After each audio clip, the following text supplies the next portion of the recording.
back to another English online session. Today I am going to shift from footprints without feet to first flight. The next unit is glimpses of India. Glimpses means a glance or a brief look. These three chapters included in this unit named a baker from Goa, Coorg and tea from Assam. These chapters are a description or the pen portrait of different places, beautiful places in India. These chapters also telling us or describing the different traditions, the beauty of the places and other important elements. The first chapter is a baker from Goa. A baker means one who makes and sells bread and cakes and other sweets. Here in Goa, these Portuguese, the people from Portugal, Portuguese people are famous for that.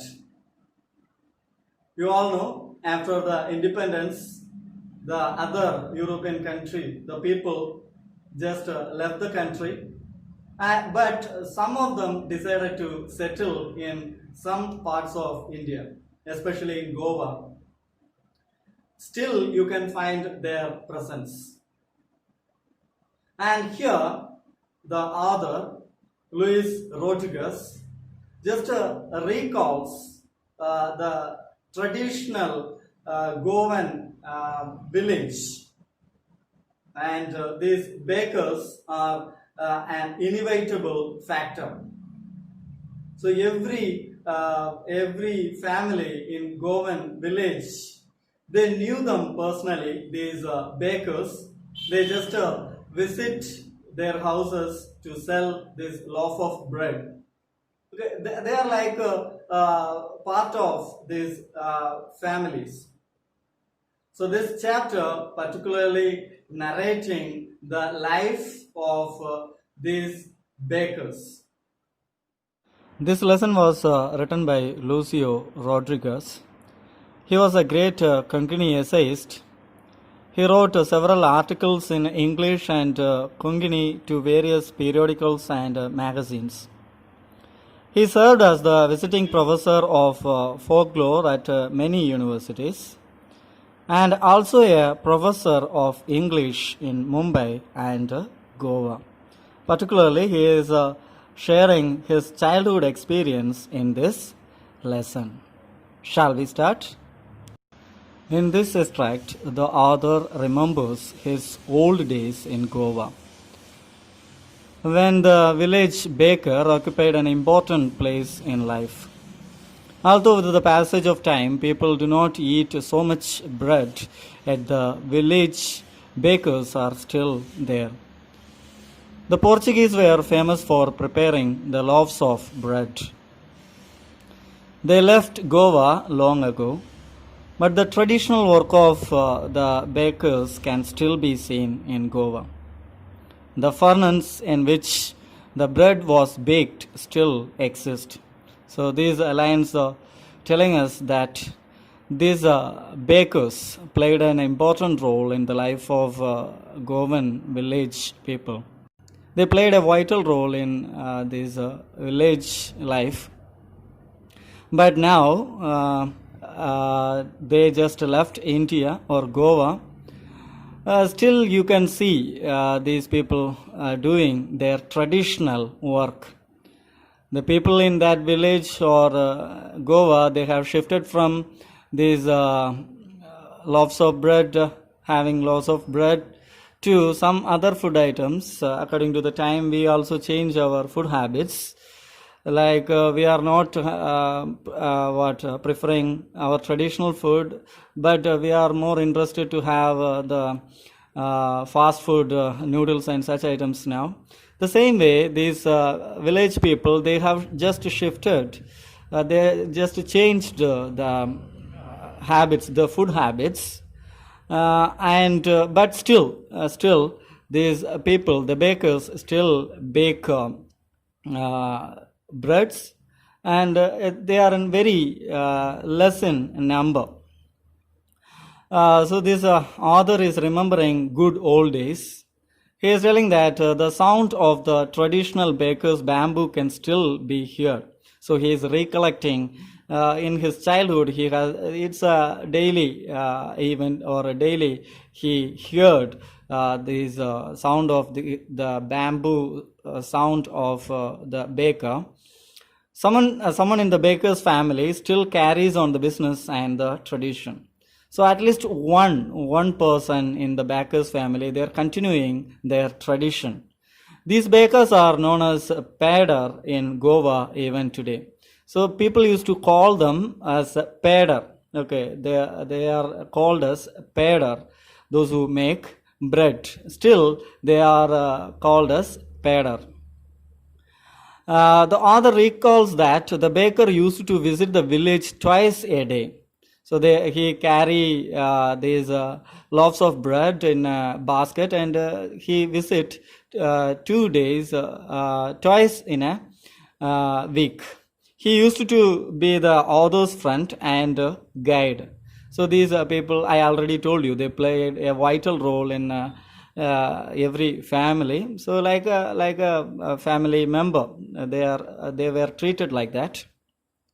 He used to carry a bamboo stick. The sound of this stick used to wake up the authors and others from sleep. So the sound of this baker in the early morning is like an alarm for them. They wake up by hearing this sound. The servants from the different houses bought loaves of bread, but author ran to a baker for buying bread bangles.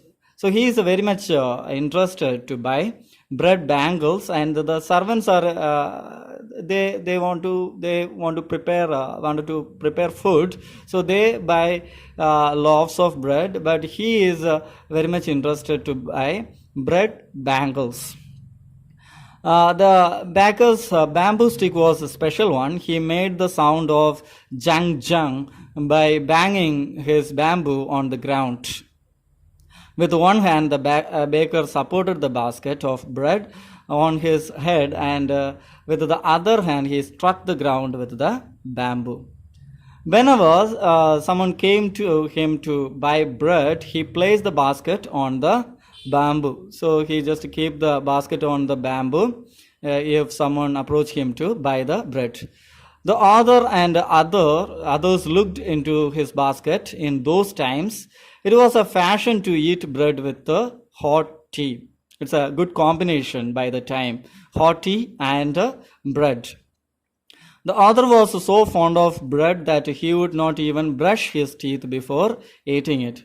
So it shows his interest, or he liked it very much. So in the morning, he even won't find time to brush his teeth. The first thing he means he just buy this bread and ate it. The village baker was especially important for all occasions. So his presence is like a must one in all special occasions. The villagers were much fond of the sweet bread known as bol. So the sweet bread is, they called the sweet bread as bol. And that was, the villagers were very fond of that bread.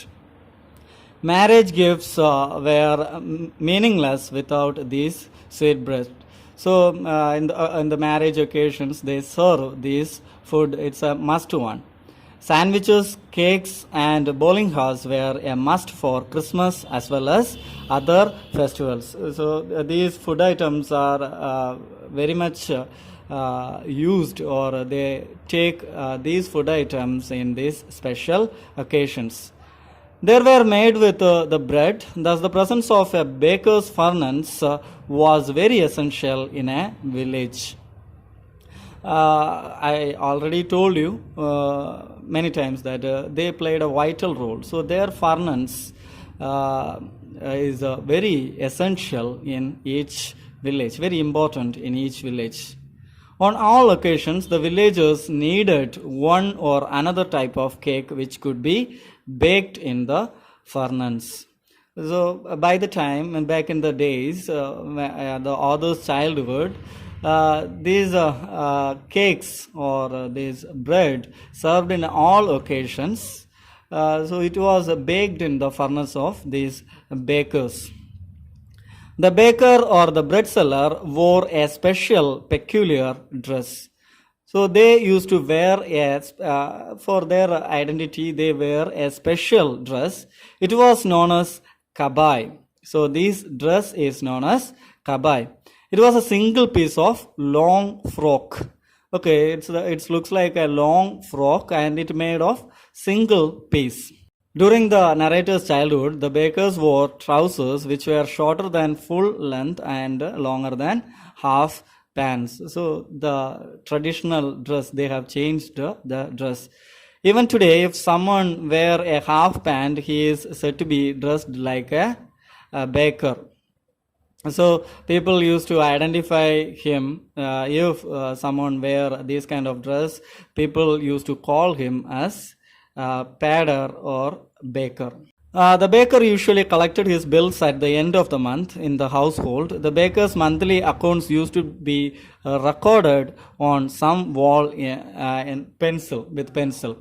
So they just write if the person pay money together at the end of the month or at the end of the week.